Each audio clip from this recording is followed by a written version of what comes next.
अस्सलामुअलैकुम रहमतुल्लाहि व बरकातुहू। इस वीडियो के डिस्क्रिप्शन में टेलीग्राम और ब्लॉग का लिंक दिया गया है, जहां पर हम वक्तन फ़वक्तन कॉम्पिटिटिव एग्ज़ाम्स के बारे में अपडेट करते रहते हैं। आप सबसे ख्वाहिश है कि एक बार टेलीग्राम और ब्लॉग को ज़रूर विज़िट करें। करंट अफेयर्स 2024 का पहला सवाल है, CISF यानी सेंट्रल इंडस्ट्रियल सिक्योरिटी फोर्स की पहली खातून डायरेक्टर जनरल के तौर पर किसका तकर्रुर किया गया। यहाँ पर 3-4 बातें अहम हैं जो आपको याद रखनी है। पहला है CISF का फुल फॉर्म यानी सेंट्रल इंडस्ट्रियल सिक्योरिटी फोर्स, और दूसरी बात, इसका जो क़याम अमल में आया है वो 1969 में है, यानी 1969। CISF के अहम काम जो होते हैं वो है अहम मकामात की निगरानी करना, सरकारी इमारतों की, तारीख़ी मकामात की, दिल्ली मेट्रो की और हवाई अड्डों की निगरानी CISF के अंडर में होती हैं।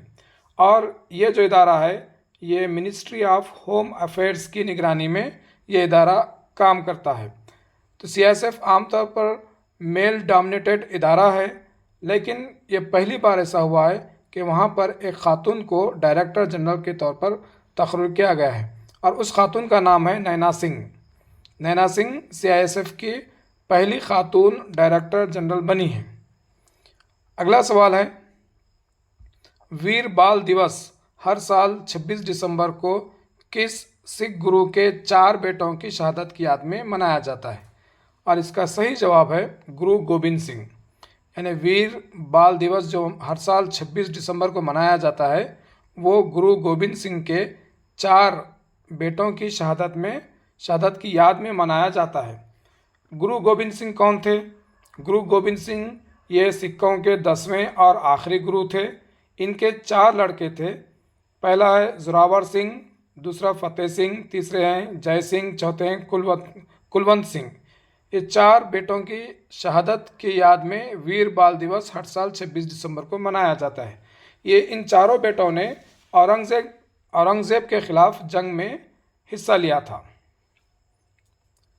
अगला सवाल है, 2024 के खेलो इंडिया यूथ गेम्स में पहली बार कौन सा खेल मुतारुफ किया गया।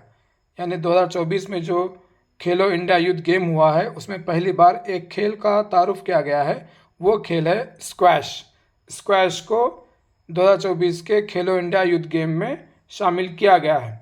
ये 2024 खेलो इंडिया यूथ गेम ये 6th एडिशन था, और ये 19 जनवरी था 31 जनवरी 2024 को ये गेम्स मुनक़िद हुए, और इसका मुकाम था तमिलनाडु, यानी तमिलनाडु रियासत में ये खेल मुनक़िद हुए। तमिलनाडु में 4 शहर चेन्नई, त्रिची, मदुराई और कोयम्बतूर में ये खेल मुनक़िद हुए। तो सही जवाब है स्क्वैश। स्क्वैश को 2024 के खेलो इंडिया यूथ गेम्स में पहली बार शामिल किया गया। अगला सवाल है, हिंदुस्तान ने अपनी करेंसी के आलमी इस्तेमाल को फ़रोग़ देने के इक़दाम के तौर पर ख़ाम तेल की ख़रीदारी के लिए किस मुल्क को रुपये में अदायगी की। यानी तेल यानी पेट्रोलियम का जो हमारे पास दरामद होता है उसके बदल के तौर पर जो रकम दी जाती है आमतौर पर डॉलर में दी जाती है, लेकिन हाल ही में हिंदुस्तान ने अपनी करेंसी यानी रुपये को तेल की ख़रीदारी के लिए इस्तेमाल किया है, और वो मुल्क है UAE यानी यूनाइटेड अरब एमिरेट्स के साथ जो तेल की ख़रीदारी हुई है वो रुपये में हुई है। अगला सवाल है, इस मादा चीता का क्या नाम है जिसने हाल ही में मध्य प्रदेश के कूनू नेशनल पार्क में 3 बच्चों को जन्म दिया है। ये बहुत अहम सवाल बन जाता है। जब कभी चीता का जिक्र आएगा तो ज़रूर कूनू नेशनल पार्क का भी जिक्र आएगा। कूनू नेशनल पार्क के ताल्लुक़ से भी सवाल बन सकता है कि वो कहाँ पर क़ायम है, तो उसका जवाब होगा मध्य प्रदेश में। यहाँ पर चीता को रखा गया है, और जिस चीता ने 3 बच्चों को जन्म दिया है उस चीता का नाम है आशा, और ये नाम वज़ीर-ए-आज़म नरेंद्र मोदी ने उस चीता को दिया है। तो सही जवाब है आशा। आशा ने हाल ही में मध्य प्रदेश के कूनू नेशनल पार्क में 3 बच्चों को जन्म दिया है। अगला सवाल है, हाल ही में रिलीज़ होने वाली किताब वाई भारत मैटर्स के मुसन्निफ़ कौन हैं। वाई भारत मैटर्स के मुसन्निफ़ हैं जयशंकर। एस जयशंकर, ये एक्सटर्नल अफेयर्स मिनिस्टर हैं। इन्होंने इस किताब में पिछले दहाके में वज़ीर-ए-आज़म नरेंद्र मोदी की क़यादत में हिंदुस्तान की जो कामयाबियाँ हुई हैं उसका इसमें ज़िक्र किया है। अगला सवाल है, हिंदुस्तान और किस मुल्क ने अपनी 147 साला तारीख़ में अब तक का सबसे छोटा टेस्ट खेला है, जो 107 ओवर्स यानी 642 गेंदों में ख़त्म हो गया। ये अब तक का सबसे छोटा टेस्ट खेला गया है दो मुल्कों के दरमियान में। एक है हिंदुस्तान और दूसरा है साउथ अफ्रीका यानी जनूबी अफ्रीका। इस मैच में भारत फातेह रहा है। अगला सवाल है, आलमी यौम हिंदी 2024 हर साल किस तारीख को मनाया जाता है? आलमी यौम हिंदी ना वर्ल्ड हिंदी डे ये मनाया जाता है 10 जनवरी को। 10 जनवरी को ही क्यों मनाया जाता है?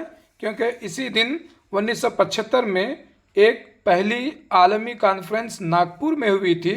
उस कॉन्फ्रेंस की यादगार में हर साल 10 जनवरी को आलमी यौम हिंदी मनाया जाता है। अगला सवाल है, भारत की पहली आबदोज सयाहत किस रियासत में शुरू की जाएगी? पहली आबदोज सयाहत यानी first submarine tourism. First submarine tourism ये जो है ये गुजरात में शुरू की जाएगी। और मुकाम कहाँ पर होगा? मुकाम होगा द्वारका शहर के साहिल पर बेट द्वारका नामी छोटे से जजीरे पर। यहाँ पर एक सबमरीन के अंदर टूरिज़्म की शुरुआत की गई है। अगला सवाल है, कौन सा मुल्क साल 2024 जुलाई 2024 में यूनेस्को की आलमी सकाफती विरसा कमेटी की सरबराही करेगा?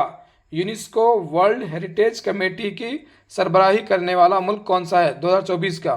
और यह मुल्क है Bharat. Bharat UNESCO world heritage committee 2024 की सरबराही करेगा। ये पहली दफ़ा है जो भारत इस कमेटी की सरबराही कर रहा है। और ये जो कमेटी की मीटिंग होने वाली है वो 21 जुलाई था 31 जुलाई नई दिल्ली में होने वाली है।